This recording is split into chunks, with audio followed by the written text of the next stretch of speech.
أعوذ بالله من الشيطان الرجيم بسم الله الرحمن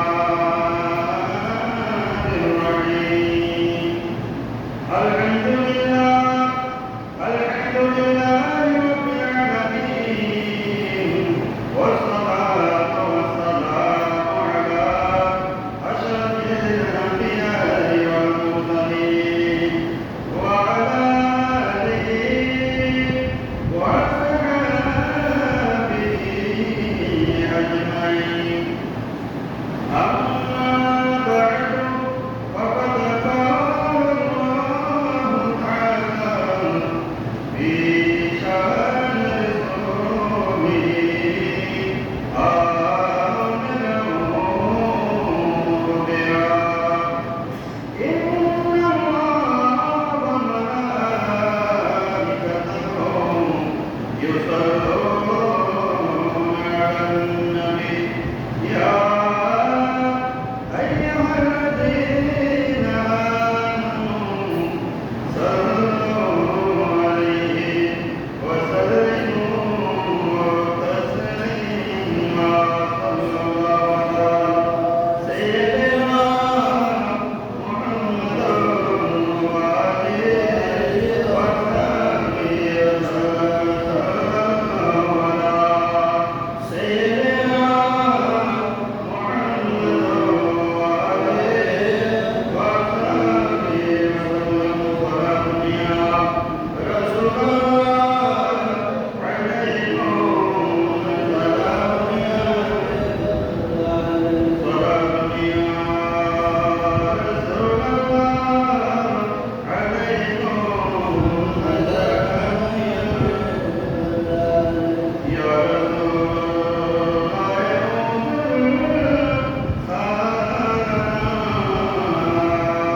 يا حبيب الله اسمع قولنا صلاة يا رسول الله عليكم السلام اللهم صل على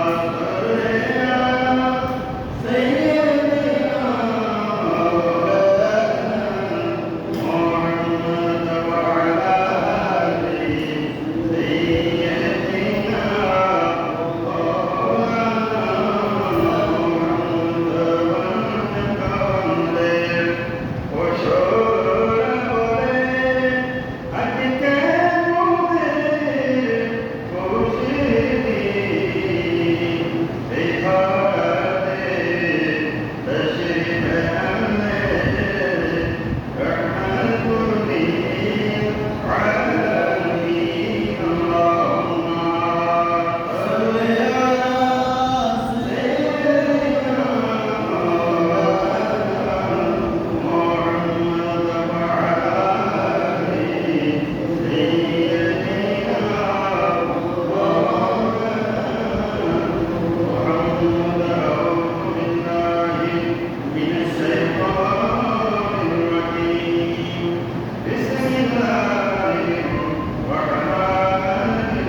আমাদের যে সুযোগ শক্তি সামর্থ্য প্রদান করেছে সেজন্য একবার বলি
স্পর্শ করতে হবে না, চোখে শুধু দেখে থাকবো। আল্লাহ বলেন আমার কালামুল্লাহ, আমার কোরআনকে তুমি দেখেছো, সেই জন্য তোমাকে তোমার আমলের মধ্যে আমি সওয়াব দান করে দিলাম। সবাই কি বলবো আলহামদুলিল্লাহ। এমন এক কোরআন দান করেছেন যে কোরআন শুধু দেখতে হবে না, কি করতে হবে না, কিছুই করতে হবে না, আমি নিজে পড়তে পারি না, আরেকজন দিয়ে পড়ালেও আল্লাহ সুবহানাহু ওয়া তাআলা আমলের মধ্যে সওয়াব দান করবেন। সবাই কি বলবো আলহামদুলিল্লাহ। কোরআনে আল্লাহ সুবহানাহু ওয়া তাআলা কোরআনকে প্রত্যেকটা হরফ, প্রত্যেকটা জবর, মুক্তা, প্রত্যেকটা জিনিসের মধ্যে দিয়েছেন, সওয়াব দিয়েছেন। জবর করলেও সওয়াব, হরফ করলেও সওয়াব, তানবিন করলেও সওয়াব, জের করলেও সওয়াব, তারপর মাদ্দা, তারপর তানবিন, ইদগাম, ইখফা, যাবতীয় মাসরাজ যদি আপনি তিলাওয়াত করেন, মাসরাজ যদি আপনি গবেষণা করেন, কোরআন নিয়ে গবেষণা করেন, কোরআন নিয়ে আপনি চিন্তা করেন, ভাবনা করেন, প্রত্যেকটা অক্ষরে করে, প্রত্যেকটা পদে পদে আল্লাহ আমাদের জন্য সওয়াব রেখেছেন। উচ্চাওয়াজ বলুন আলহামদুলিল্লাহ। এমন এক কিতাব আমাদের জানা হয়েছে। আল্লাহ বলেন যে কোরআনের একটা হরফ উচ্চারণ করলেও আমি কয়টা সওয়াব দান করি? 10টা। আবার আপনি যদি উচ্চারণ করেন শুধু আলিফ, এমনি বলেছেন একটা হরফ, আলিফ মানে একটা হরফ, এই আলিফ উচ্চারণ করার সময়ও আমাদের জবানের মধ্যে 3টা হরফ উচ্চারণ হচ্ছে। আলিফ একটা হরফ না, আলিফ একটা হরফ, এই হরফ শুধু একটা হরফ উচ্চারণ করার জন্য আল্লাহ বলেছে আমি শুধু আলিফ বলতে 10 করব, কিন্তু আলিফ পড়ার জন্য যে তোমার জবান থেকে 3টা হরফ উচ্চারণ হচ্ছে একসাথে। আলিফ পড়ার জন্য আলিফ হামজা উচ্চারণ হচ্ছে, লাম উচ্চারণ হচ্ছে, ফা উচ্চারণ হচ্ছে। সুতরাং আলিফ পড়ার জন্য 10 দিব, আবার আলিফ উচ্চারণ করার জন্য তোমার জবানের মধ্যে 3টা হরফ উচ্চারণ হয়ে যাচ্ছে, একটা আলিফ, একটা লাম, একটা ফা। সেই জন্য 3টা হরফের 10টা আমি দিয়ে দিলাম। এখানে 10, এখানে 30, 40টা হরফের উচ্চারণের সওয়াব তোমার আমলনামায় দান করে দিলাম। চাওয়া দিব আলহামদুলিল্লাহ। এই থেকে ভগবান, এই থেকে আমরা ফজিলতপূর্ণ, এই থেকে জ্ঞানপূর্ণ কিতাব আসমান নিচে জমিনের পড়া কোন কিতাব আছে? যে কিতাব এমন কোন ধর্মীয় গ্রন্থ আল্লাহ সুবহানাহু করবে না করেছেন। ইনজিল কিতাব, তাওরাত কিতাব, জাবুর কিতাব, আসমান নিচে জমিনের পড়ে 104খানা কিতাব আল্লাহ নাযিল করেছেন। কোন কিতাব সম্পর্কে আল্লাহ এইভাবে ধারাবাহিকভাবে এত ফজিলত বর্ণনা করেছেন কিনা কোন কিতাবের মধ্যে বর্ণনা নাই। যেগুলো ইসরায়েলি রাওয়ায়াত হয়, ইসরায়েলি রাওয়ায়াত মানে আগের জমানায় যে কিতাবগুলো, ওই কিতাবের ফজিলত সম্পর্কে বর্ণনা থাকে, ওই কিতাবের বর্ণনা এখানে পাওয়া যায় না। কিন্তু আল্লাহ সুবহানাহু ওয়া তাআলা কোরআনের এমন একটা কিতাব আমাদেরকে দান করেছেন। আল্লাহ বলেন যে কোরআনের একটা হরফের, একটা সূরা আলাদা থেকে মর্যাদা রয়েছে। কোরআন শরীফ পড়লে সওয়াব, কিন্তু আমি আল্লাহ কোরআনের মধ্যে, কোরআনের সূরার মধ্যেও সওয়াবের তারতম্য রেখেছি। এক সূরার মধ্যে এক ফজিলত, এক সূরা বলেছেন এক সওয়াব, অন্য সূরা বলেছেন অন্য সওয়াব। সূরা ইয়াসিন বলেছেন এক সওয়াব, সূরা আর-রহমান বলেছেন অন্য সওয়াব, সূরা ওয়াকিয়া বলেছেন অন্য সওয়াব, সূরা কাহফ বলেছেন অন্য সওয়াব, সূরা ইসরা বলেছেন অন্য সওয়াব। আলাদা আলাদা মর্যাদা, কিন্তু আবার সব মিলেও আল্লাহ রেখেছেন সওয়াব। প্রত্যেকটা হরফ হবে, প্রত্যেকটা নুকতার মধ্যে আল্লাহ বলেন আমি তোমাদের জন্য সওয়াব রেখে দিয়েছি। আলহামদুলিল্লাহ। নিজের অজান্তে আমি কোরআনের একটা সূরা বললাম, মনে মনে বললাম, হেঁটে বললাম, বসে বললাম, শুয়ে বললাম, আল্লাহ বলতে বান্দা তুমি তো কোন সূরা পড়েছ, সেই সূরার মধ্যে আমি তোমার জন্য কি বলেছি তুমি নিজেও জানো না। সূরা ইন্না আতাইনা, সূরা কাউসার পড়তেছেন, সূরা ইখলাস পড়তেছেন, সূরা কাফির পড়তেছেন, সূরা ফালাক, সূরা নাস, আপনি মনে মনে নিজের অজান্তে পড়তেছেন। আল্লাহ বলতে বান্দা তুমি তো অবসর পাচ্ছ, তুমি নিজেই জানো না, তোমার অজান্তে তোমার আমলের মধ্যে যে উহুদ পরিমাণ পাহাড়ের সওয়াব জমা হয়ে যাচ্ছে, তুমি কিন্তু কল্পনা করতে পারবে না। আলহামদুলিল্লাহ। এমন একটা কিতাব, আমরা যে কিতাব আসমান নিচে জমিনে বসবাস করেছে কিতাব, কিন্তু আবার অবহেলা দিকেও সেই কিতাব, অবহেলা দিকেও একেবারে চূড়ান্ত পর্যায়ে। আমি বড় বড় মনে করেন বড় বড় লেখকদের বইগুলো আমি নিয়মিত করি, না পড়তে পড়ে আমার পাথর বই না। হুমায়ুন আহমেদের পড়তে পড়ি আমি, শামসুর রহমানের কাব্য পড়ি, ফজলুর রহমানের কাব্য পড়ি আমি, কাজী নজরুল ইসলাম, রবীন্দ্রনাথ ঠাকুর, বিভিন্ন রকম রাইটারদের আমরা বই পড়ে নিয়মিত। তাদের বই পড়াকে আমার জন্য নিয়মিত করে দিলাম, নিজের রুটিন বানিয়ে ফেললাম। কিন্তু আল্লাহ বলেন যে ওই কিতাব পড়লেও সেখানে সওয়াব হবে, এরকম কোনো আয়াত কোনো হাদিস আল্লাহ ওয়া রাসূল বলেন নাই।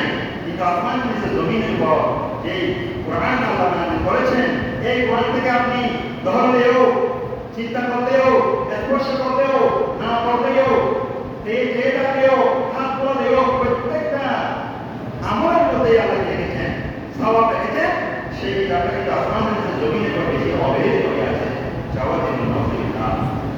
সুতরাং আজকে আমরা এমন একটা সূরা আমল সম্পর্কে ফজিলত করে জানবো।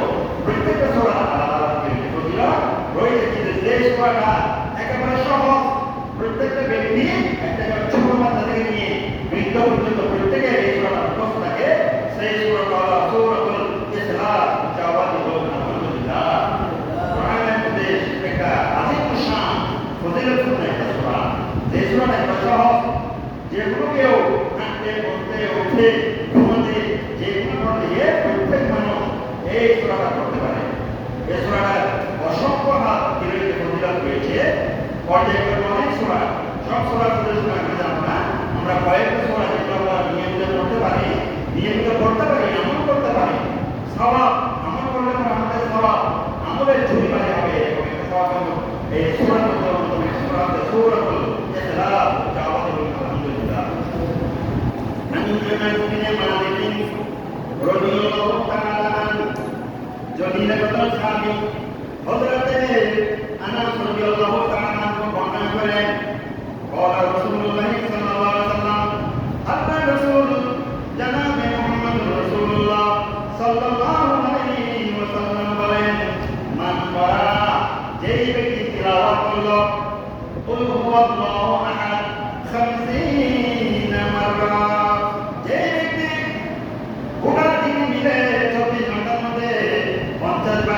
সূরাতুল ইখলাস তিলাওয়াত করলো, কুল হুয়াল্লাহু আহাদ আল্লাহুস সামাদ লাম ইয়ালিদ ওয়া লাম ইউলাদ ওয়া লাম ইয়াকুল লাহু কুফুওয়ান আহাদ।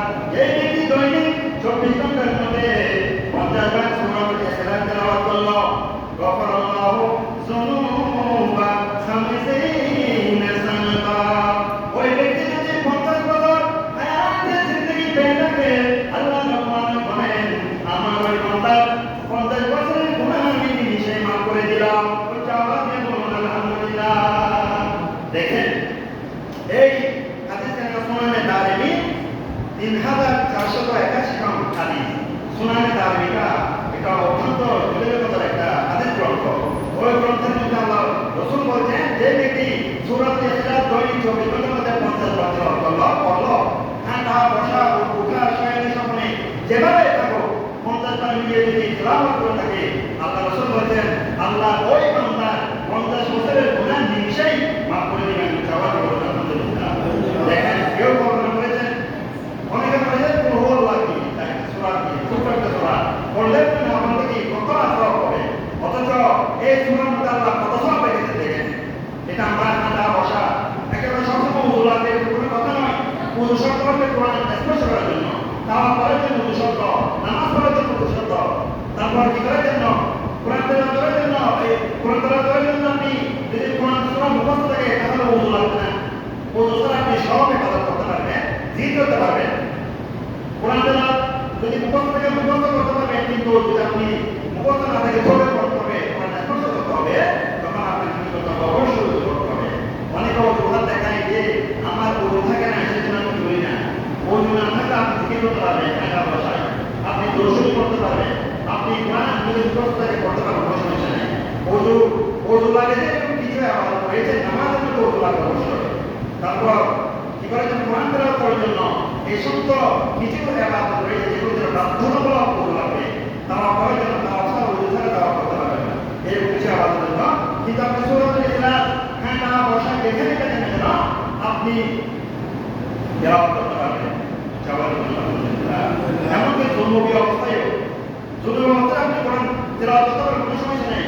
যদি ওখানে আপনার গোসল খরচ হয়েছে, একটা দিন মাথা নামা রাখবেন, শরীরের মধ্যে রয়েছে মুমিন কখনো না পাক হয় না, মুমিন কখনো না পাক হয় না। অর্থাৎ মুমিন যদি গোসল করে যায়, গোসল খরচ হয়, মুমিন কোনোদিন না পাক হয় না। ইন্নাকুম মুশরিকুনা নাজাসুন, আল্লাহ কোরআনের মধ্যে বলেছেন মুশরিকরা না পাক। মসজিদটা না পাক, কিন্তু কোরআনের কোনো আয়াতের মধ্যে নেই যে আমার কোনো বান্দা কোন অবস্থার মধ্যে কি হয়েছে নাপাক হয়েছে, নাপাক শব্দ ইউজ করা যায় মুমিনের জন্য, মুমিনের জন্য ইউজ করেছে না। এখানে বলতে দুনু মানে হচ্ছে গোসল করা। কিছু কিছু কাজ হয়েছে যেগুলোর কারণে কি করেন আমাদের গোসল করা, এটা অন্য কথা, কিন্তু নাপাক নয়। সেই নাপাক না হওয়ার কারণে মুমিন যদি নাপাক হতো তাহলে কোরআন তেলাওয়াত করতে পারতো না। যদি নাপাক নয় সেই জন্য দুর্ভোগী অবস্থায় আপনি কোরআন তেলাওয়াত করতে পারবেন। কিভাবে? কোরআন তেলাওয়াত আপনার মুখস্থ আছে, আপনি মুখস্থ করতে পারবেন, তিলাওয়াত করতে পারবেন, সূরা ইখলাস করতে পারবেন, সূরা কাফ করতে পারবেন। কিন্তু তাকওয়ার বিষয় হচ্ছে আপনি যখন গোসল করা হয়েছে, একটা হচ্ছে ফরমান হচ্ছে কোরআন তেলাওয়াত করতে পারবেন না ধরে, আর একটা তাকওয়া হচ্ছে আপনার গোসল করা হয়েছে, গোসল করাতে গোসল করতে আপনি পবিত্র হয়ে যাওয়া বা দুর্নীতিটা দূর করে দেওয়াটা, এটা হচ্ছে তাকওয়া। তাকওয়া কি? ফতোয়া কি? তাহলে বুঝা আপনি কোরআন তেলাওয়াত করতে পারবেন। তাহলে রাসূল বলেছেন 50 বার যদি সূরাতুল ইখলাস আমার কোন বান্দা আমার কোন উম্মত যদি তিলাওয়াত করে, আল্লাহ সুবহানাহু ওয়া তাআলা 50 বছরের গুনাহ নিমিষে আল্লাহ মাফ করে দিবেন। আলহামদুলিল্লাহ। এরপরে আল্লাহ রাসূল সাল্লাল্লাহু আলাইহি ওয়াসাল্লাম বলেন আন সাঈদ ইবনে মুসাইয়্যিব আন্না আল্লাহ রাসূলের কাছে বলেন সামি আন্না রাসূলুল্লাহ সাল্লাল্লাহু আলাইহি ওয়াসাল্লাম বলেন, আল্লাহ রাসূল সাল্লাল্লাহু আলাইহি ওয়াসাল্লাম বলেন মান কারা কুল হুয়াল্লাহু আহাদ, আমার উম্মত যদি কুল হুয়াল্লাহু শরীফ তিলাওয়াত করে কি পর্যন্ত? কুল হুয়াল্লাহু আহাদ আল্লাহু সামাদ আশারা মাররাত, এই ব্যক্তি কুল হুয়াল্লাহু শরীফ 10 বার তিলাওয়াত করলো, বুনিয়া লাহু কাসরুন ফিল জান্নাহ, আল্লাহ রাব্বুল আলামিন আমার এই বান্দার জন্য, উম্মতের জন্য, আমার এই উম্মতের জন্য জান্নাতের মধ্যে একটা কামরা সৃষ্টি করবেন, রুম সৃষ্টি করবেন, রুম বানাবেন। ওয়া মান কারা সালাসুন মাররা, এই ব্যক্তি কয়বার তিলাওয়াত করবে? 30 বার তিলাওয়াত করবে, লাহু সালাসাল কুসুই। এবার কি বলছেন? যে ব্যক্তি 10 বার তিলাওয়াত করবেন তার জন্য একটি কামরা তৈরি করবেন, আর যে ব্যক্তি 20 বার তিলাওয়াত করবেন তার জন্য 2টি কামরা সৃষ্টি করবেন। ওয়া মান কারা সালাসুন মাররাতান, যে ব্যক্তি 30 বার তিলাওয়াত করবে আল্লাহ পাক সুবহানাহু ওয়া তাআলা আমার এই উম্মতের জন্য 3টা কামরা সৃষ্টি করবেন, রুম সৃষ্টি করবেন। কি? ফিল জান্নাহ। ফাকালা রাসূলুল্লাহ সাল্লাল্লাহু আলাইহি ওয়াসাল্লাম আফাদু মিন যালিক, হযরত ওমর ইবনে খাত্তাব বলেন ইয়া রাসূলুল্লাহ, এভাবে যদি আল্লাহ তাআলা বান্দার জন্য এতটা কামরা যদি তৈরি করে, এতটা রুম যদি তৈরি করে, তাহলে অন্যান্য মানুষের জন্য জান্নাতের মধ্যে আমরা ঘর কিভাবে থাকবে? অন্যান্য মানুষেরা কি পাবে? আল্লাহ রাসূল বলেন, হে ওমর, আল্লাহ রাব্বুল আলামিন কতটা প্রশস্ত হৃদয়ে খোদা, প্রশস্ত হৃদয়ে রব, প্রশস্ত হৃদয়ে প্রতিপালক তুমি জানো না? তুমি যদি এভাবে কোটি বার তিলাওয়াত করো, আল্লাহ রাব্বুল আলামিন তোমার জন্য অসংখ্য কামরা সৃষ্টি করে দিবেন। আল্লাহর জন্য জান্নাতের মধ্যে কোনো জায়গার অভাব নাই, আসমান জমিনের মধ্যে কোনো জায়গার অভাব নাই। তুমি জায়গার জন্য চিন্তা করিও না, তুমি শুধু আমল করতে থাকো। তোমার জন্য কয়টা জায়গা রাখেছে আল্লাহ ভালো জানেন। উচ্চ আওয়াজে বলুন আলহামদুলিল্লাহ। 10 বার করলে একটা কামরা, 20 বার করলে 2টি কামরা, 30 বার করলে 1টি কামরা, 40 বার করলে 4টা কামরা। এভাবে যদি একটা মানুষ যদি তার 50 বছর, 60 বছর, 70 বছর, 80, 100 বছর আছে, তাহলে সে জীবন মতো অসংখ্য সূরাতুল ইখলাস পড়েছে, তাকে কয়টা ঘর দিবে? আপনার কয়টা রুম দিবে? হযরত ওমর বলেন ইয়া রাসূলুল্লাহ, এতটা সূরা যদি পড়ে, এতটা সূরা যদি পড়ে, আমল করে, একজন মানুষকে আল্লাহ কয়টা রাখবেন? জান্নাতের মধ্যে কয়টা দরজা আছে? কয়টা ঘর আছে? সবটা একদমই দিয়ে দেয়। আল্লাহ রাসূল বলেন, হে ওমর, তুমি ভয় পাচ্ছ কেন? আমার আল্লাহর কাছে কত জায়গা রয়েছে, জান্নাতটা কত বড়, তুমি যদি সেটা জানতে তুমি হয়তো আমাকে এই প্রশ্নটা করতে না, জবাব দিবে না। আলহামদুলিল্লাহ। জান্নাতের একটা কামরা নাকি ঘর নাকি আসমানও ছড়িয়ে থেকে বড় হবে, জবাব দিবে না। আলহামদুলিল্লাহ। আরে বাবা, আপনি আশ্চর্য হয়ে যাবেন, বিজ্ঞানীরা একটা কি পাঠিয়েছেন, ভয়েজার নামে একটা রকেট পাঠিয়েছেন, একটা উপগ্রহ পাঠিয়েছেন। এই ভয়েজার নামক উপগ্রহটা পাঠিয়েছিলেন যে সাময়িক কিছুদিন আকাশের মধ্যে ভূমণ্ডলের মধ্যে একটু গবেষণা করার জন্য তারা এই চন্দ্র, সূর্য, গ্রহ কিছু সামান্য জিনিস। কিন্তু ওই উপগ্রহটা যেতে যেতে যেতে হাজার মিলিয়ন কিলোমিটার, হাজার লক্ষ কোটি কিলোমিটার ঘুরে চলে গিয়েছে। তারা আশ্চর্য হয়ে গেল, আমাদের এই চন্দ্রটা তো দূরে চলে গেল। তারা আশ্চর্য হয়ে গেল, যেতে যেতে যেতে তারা এমন জায়গায় চলে গেল, বলতেছে যে এমন একটা জায়গার মধ্যে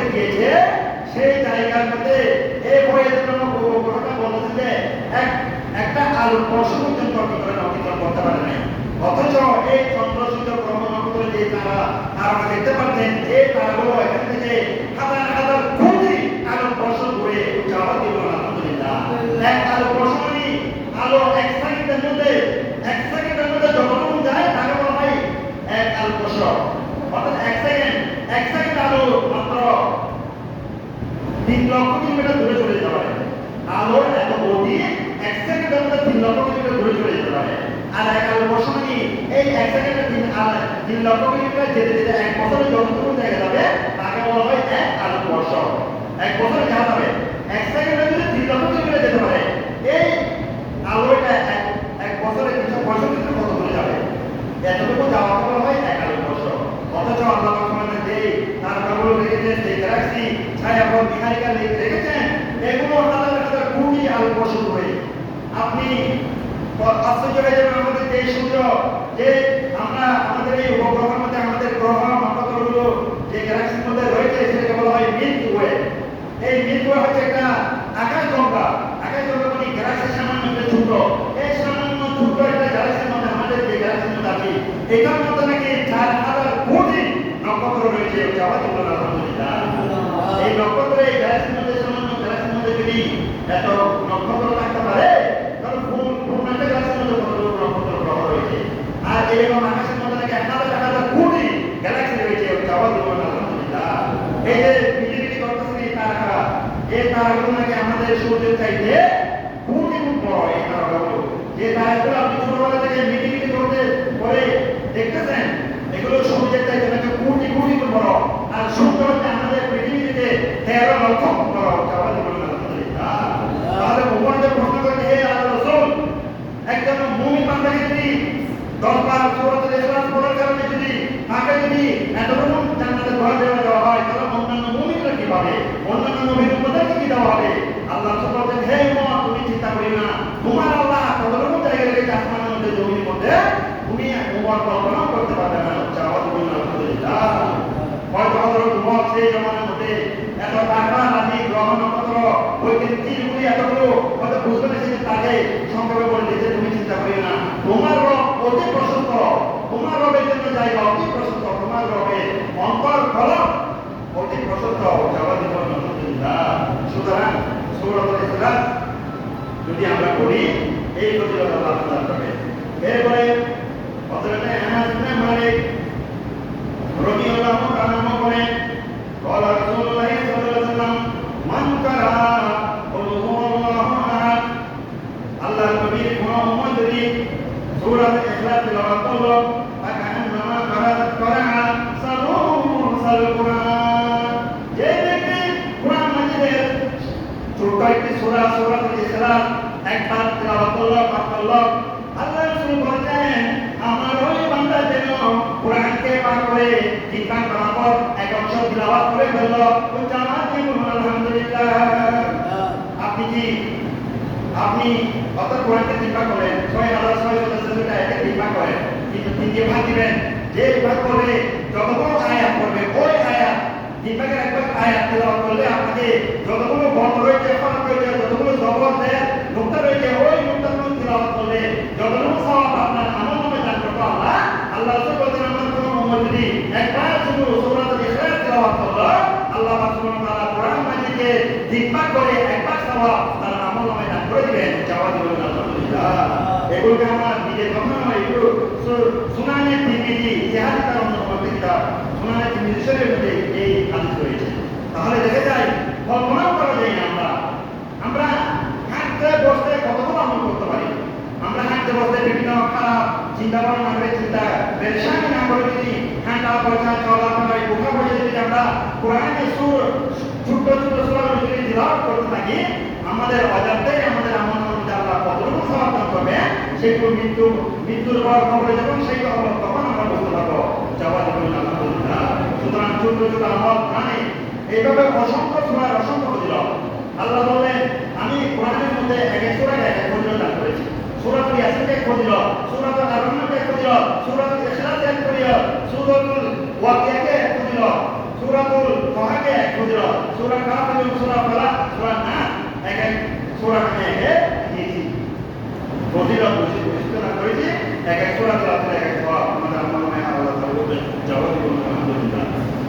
এরপরে আল্লাহ রাসূলের জমিয়া করা সাহাবী হযরত আনাস রাদিয়াল্লাহু আনহু বর্ণনা করেন আল্লাহ রাসূলুল্লাহ সাল্লাল্লাহু আলাইহি ওয়াসাল্লাম কওয়া লিরাজুলি আল্লাহ রাসূল সাল্লাল্লাহু আলাইহি ওয়াসাল্লাম একজন ব্যক্তিকে বললেন লিমা তা'লামু কুল হুয়াল্লাহু আহাদ এ আমার উম্মত তুমি কেন সূরাতুল ইখলাস তিলাওয়াত করে তোমার জন্য আবশ্যক করে নিচ্ছ না এ আমার উম্মত এ আমার সাহাবী সূরাতুল ইখলাস তিলাওয়াত করে তুমি কেন তোমার জীবনের মধ্যে আবশ্যক করে নিচ্ছ না তুমি কেন বাধ্যতামূলক করে নিচ্ছ না যে প্রত্যেকটা জায়গায় মুহূর্তের মধ্যে সব সময় তুমি সূরাতুল ইখলাস পড়বে এই আমলটা কেন তোমার জীবনের জন্য বাধ্যতামূলক করে নিচ্ছ না মানে তুমি এটা বাধ্যতামূলক করছো না তুমি সবসময় তিলাওয়াত করতে থাকো কেন তুমি এটার প্রতি উদাসীন এটা বলতে চাচ্ছেন যে তুমি কেন সূরাতুল ইখলাস তিলাওয়াত করো না অথবা একটা অর্থ হতে পারে তুমি কেন যে তোমার জীবনের মধ্যে সূরাতুল ইখলাসকে বাধ্যতামূলক করে দিয়েছো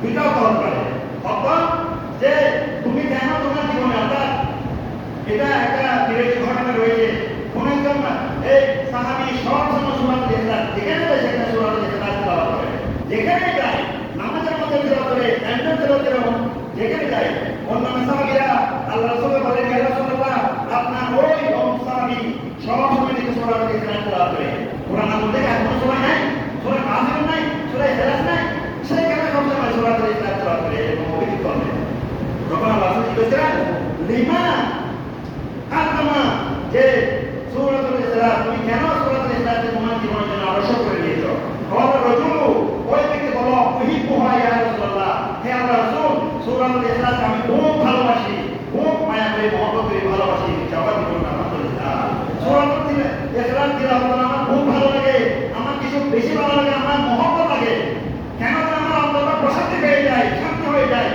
আমার অন্তর যদি অশান্ত থাকে আমি সূরাতুল ইখলাস তিলাওয়াত করলে আমার অন্তরটা হয়ে শান্তি হয়ে যায় তখন রাসূলুল্লাহ সাল্লাল্লাহু আলাইহি ওয়াসাল্লাম আল্লাহ রাসূল বললেন ইন্না হুব্বাহা আদখালাকাল জান্নাহ হে আমার উম্মত তুমি যে সূরাতুল ইখলাসকে বেশি মহব্বত করো বেশি ভালোবাসো বেশি বেশি তিলাওয়াত করো এই সূরাতুল ইখলাসের ভালোবাসায় তোমাকে জান্নাতে নিয়ে যাওয়ার জন্য যথেষ্ট হয়ে যাবে উচ্চারণ করুন আলহামদুলিল্লাহ দুনিয়ার মধ্যে কিছু লাগবে না তোমার দুনিয়ার মধ্যে কোনো আমল না থাকলেও তুমি যে সূরাতুল ইখলাস তিলাওয়াত করো সূরাতুল ইখলাস পড়ো এই ভালোবাসার কারণে আল্লাহ সুবহানাহু ওয়া তাআলা তোমাকে জান্নাতে নসিব করবেন জান্নাত দান করবেন জবাব দিল আলহামদুলিল্লাহ সমাধান হাজির বেশি ওয়াজের প্রয়োজন নাই যে আমরা সূরাতুল ইখলাস এটা ছোট্ট একটা সূরা ঢাকা ভাষা চলাফেরায় যেখানে সেখানে পড়তে পারেন শুনতে আপনি ধরে ধরে পড়েন তাহলে আপনাকে বুঝতে লাগবে বুঝতে আপনি পড়তে পারবেন এই সূরাটা তিলাওয়াত করতে বেশি বেশি আল্লাহ সুবহানাহু ওয়া তাআলা আমাদের আমলের মধ্যে অসংখ্য ফজিলত দান করবেন জবাব দিল আলহামদুলিল্লাহ এরপর একটা হাদিস শেষ করে দিচ্ছি আন আবি দারদা রাদিয়াল্লাহু তাআলা জলিল কথা সাহাবী আবি দারদা قال قال رسول الله صلى الله عليه وسلم ايوجد احدكم ان يقرأ في ليل هذه سورة القرآن আল্লাহ সুবহানাহু ওয়া তাআলা সাহাবায়ে কেরামদের জিজ্ঞেস করেন হে আমার সাহাবায়ে কেরামরা আইয়ুজিদু আহাদুকুম আন ইয়াকরাউ ফি লাইলাতি সূরাতুল কুরআন তোমাদের কেউ কি পুরা রাতের মধ্যে কুরআন শরীফে তিন ভাগের এক অংশ বা তিন ভাগের এক ভাগ তিলাওয়াত করতে সক্ষম তোমরা কেউ কি এক রাতের মধ্যে কুরআনের তিন ভাগের এক পড়তে পারবে এরকম জিজ্ঞেস করলেন বলুন না আদাদু ওয়া আদাহু ইয়া রাসূলুল্লাহ আমরা সারা দিন আমাদের ব্যক্তিগত কাজগুলো থাকি জিহাদ করি আমরা যুদ্ধ করি বিদ্রোহ করি সারা দিন আমাদের বিভিন্ন কাজকর্ম করে থাকি ইসলামের জন্য খেদমতের জন্য বিভিন্ন জায়গার মধ্যে সরাসরি যুদ্ধ